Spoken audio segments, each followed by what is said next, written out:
Have you seen the documentary Living to 100, Living in the Blue Zone that's on Netflix? Well, this person created a documentary by going around the world to places where there's many people that are living beyond 100. And he wanted to see, what was the secret? What's going on? Why are they living that long? How are they living that long? And I found it to be so interesting. I can't recall the places in the world that he went, but there are like towns where everyone is 85 and up, you know, and they are living great lives, very active, healthy lives. And initially, he thought it was the diet. What you eat is definitely important. And so he looked at the types of foods they were eating. So, a lot of it were, things that they grow. And they live in, not so metropolitan areas, but he definitely was looking at the food. But they told him it's the food helps, but that's not what it is. It's the fact that they keep active. There was a woman in her 90s who still rides her bike wherever she needs to go. They do a lot of walking, social activities. They have groups where, they meet up and they have conversation. They are threading needles and, just living their life on their own and doing very well with it. And that is what's sustaining them. And, when you think about it, especially since COVID, we have been relatively sedentary or stuck in the house or, maybe go from one place, point A to point B. When you get to point B, you shutting it all the way down. And, there's opportunities in between all that, though, where we need to stay more active. And so I'm calling my regimen now the blue zone because I would love to, have that type of outcome. Maybe or maybe not. I'll live up to 100. But let me tell you, I went a couple of weeks ago to take my father, who is 86 years old, to the doctors. I needed to just get some answers, trying to figure out what his health plan will be moving forward. And, just trying to situate that. That's it. And I was so proud of my father and I was so inspired by him because literally my father did not start going to the doctors until he was in his mid 70s. And he is now taking control. Like he has a couple of issues and he's just like, well, what else do I have to do? He cut out eating a lot of carbs. He's even introduced some exercise. He said he goes to the Lowe's vacant lot, which is going to be my building, but he goes there and he walks, he does like a couple of walks to each pole. I told him don't do that anymore because you don't want to be in a vacant lot at 86 walking with a cane. He has a huge circle driveway that he could absolutely do that in front of in case anything were to happen. He's in a well supported area. But that just inspired me that he's trying and it's never too late. Some people just think, oh, I'm getting older, let me just lay down and give up. No, you can still do it. And that was another thing they were saying is like, yeah, you can lose muscles the older you get, but you can also maintain what you have and even develop more if you work it out the right way. So you all know I have challenges with my heart and there's, limited things that I can do. But what I can do, I am definitely trying to do. But what I have noticed, especially during the holidays, well, I think it was a combination of quite a few things, especially the types of food I was eating, the quantity of the foods I was eating during the holidays. But the medicine that I take is a beta block and it slows down my metabolism. So it has been challenging to lose weight. Or I don't even know if I want to lose weight, but to reform my body in a healthy way. I just don't feel like the needle was moving. If anything, it was moving in the opposite direction, out the direction I don't want, which is going up. And so I'm, trying to figure it out. Okay, smaller portions. Okay, walking more, taking the stairs, just trying to do what I can do. But then Lisa Carter on Carter's Eat, what? Oh my goodness. And if I knew how to edit, I would tell you the video I'm talking about is going to come up here, pop up here, or pop up over here. But I don't know how to edit like that. But go over to Carter's Eat. And it was around Christmas, maybe the day after Christmas or so. And she recorded doing some exercises on a vibration plate.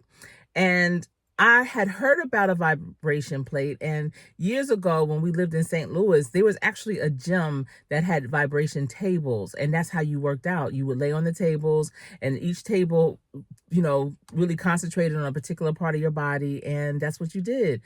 And I was already in shape, so it was hard for me to see like what was going on. I was young. I was in my, like 25 years old, so it was just like, I don't know. But this vibration plate, you stand on it. You can also do different types of exercises. You can sit squat on it. You can have your elbows on it so you can lay on the ground and put your, so it really, really targets your upper body. But if you just stand on it, it targets your whole body. Oh my goodness. And there's three ways you can have your legs. If you have them close together while standing, it will feel like it's like the same energy as if you were walking, doing like a brisk walk.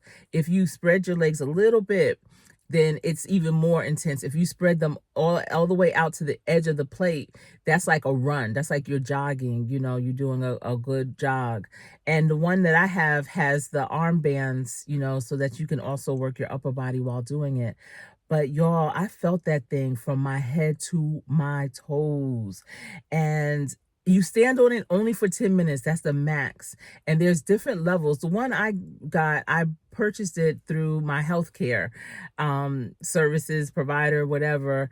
And it's a heavy duty one, but it has different levels for, different types of intensities for different things that you may be trying to target, maybe issues that you may have with arthritis, fibromyalgia, lymphedema. I know I'm saying these words wrong, y'all. I'm sorry. For muscle strength, for developing muscles, for just a lot, and it helps you sleep. So yesterday I received it, and y'all, I did it, and when I laid down, I didn't wake up until this morning. Like my alarm clock had to wake me up. That was a first in a long time because my internal alarm has been waking me up, because I'm just used to getting up at a certain time. But I feel like that's going to be very helpful. Meal prepping is going to be helpful. Being conscious of the things that I eat because, it's like you have a nice car. You don't just put any kind of fuel in it. You put the best that you can for that car. And that's how you have to look at your body, your motor.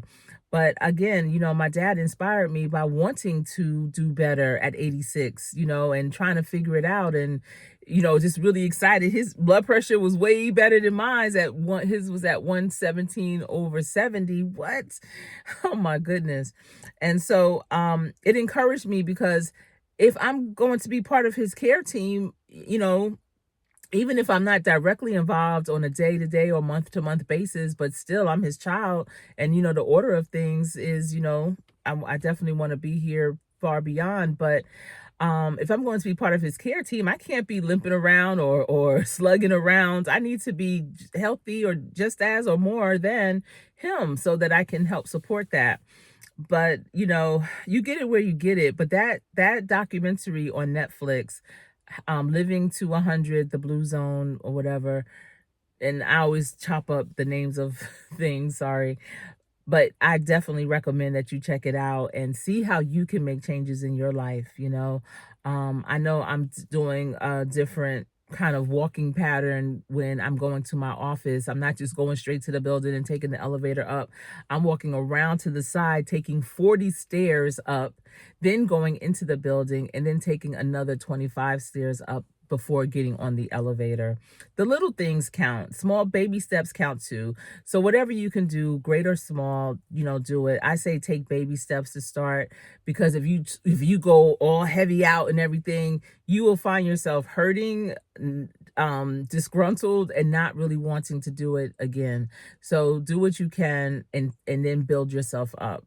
So I hope I was able to give you a nugget or inspiration to, and motivation to do something with your life so that you too can at least attempt, right? Attempt to live to be 100 and do the right thing. Leave me a message down in the comment section so we can continue this conversation. I want to know, what are you doing to be in that blue zone? This is sort of a PSA, I would say, but at any rate, I hope you all have a wonderful day. And thanks for tuning in. Remember, practice every day. Practice so hard that when you get in to play, you will always win. I am Coach Sherri.